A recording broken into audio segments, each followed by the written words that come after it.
When you have data in an Excel table that you want to import in the data model, you can use the Linked Tables feature in Power Pivot. In this workbook, we already loaded a few tables directly from AdventureWorks, and we have created a table in Excel that contains a list of model names of our products, and for each model name there is a model group to which this model belongs to.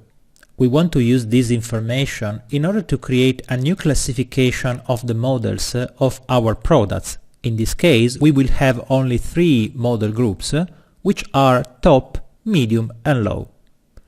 Now, in order to import this table into our Power Pivot data model, we have to go in the Power Pivot ribbon and click the Add to Data Model button.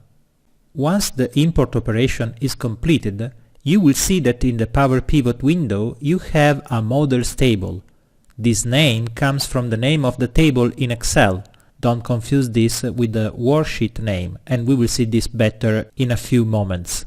Now we can go to the diagram view and create the relationship between the DIN product table and our new models table. In fact, the model name column in the models table has one value for each row of the table and can be used as a key in the relationship. In other words, the models table will be a lookup table from the point of view of the DIN product table, in the same way like the DIN product subcategory is a lookup table for the DIN product. In other words, this will be a way to group products and, for this reason, also to group sales of the corresponding products into the same group. We can see the result by creating a new pivot table in which we put the model groups that we just created. As you see, the models table is now part of the data model, and we can drag and drop the model groups into the rows, and for example we can add the sales amount into the values area. As you see, we see the total of the sales amount for the group low, medium and top that groups all the products of the models that belongs to the group that we defined into our table. And as you see, we can also cross the product name and see which products belongs to this model group.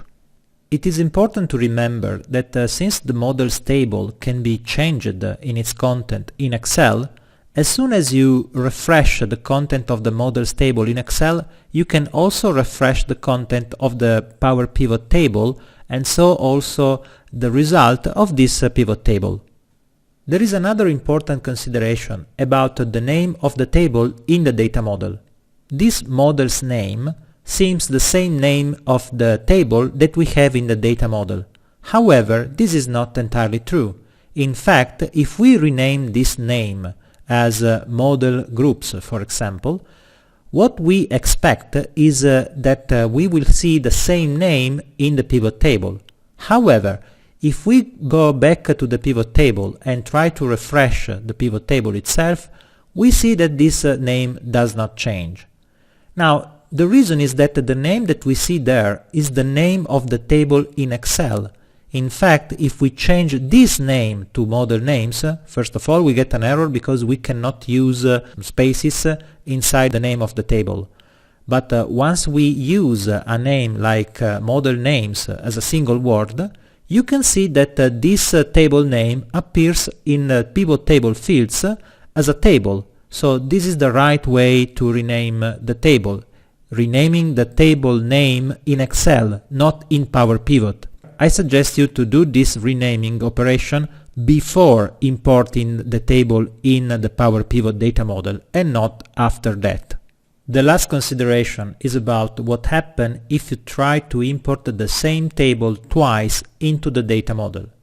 If you go in the Power Pivot ribbon and click Add to Data Model again on a table that you already imported, you get this error that says that you cannot import the same table twice. If you need to do that, you have to create 2 copies of the table in Excel so that each table will be imported only once in the data model.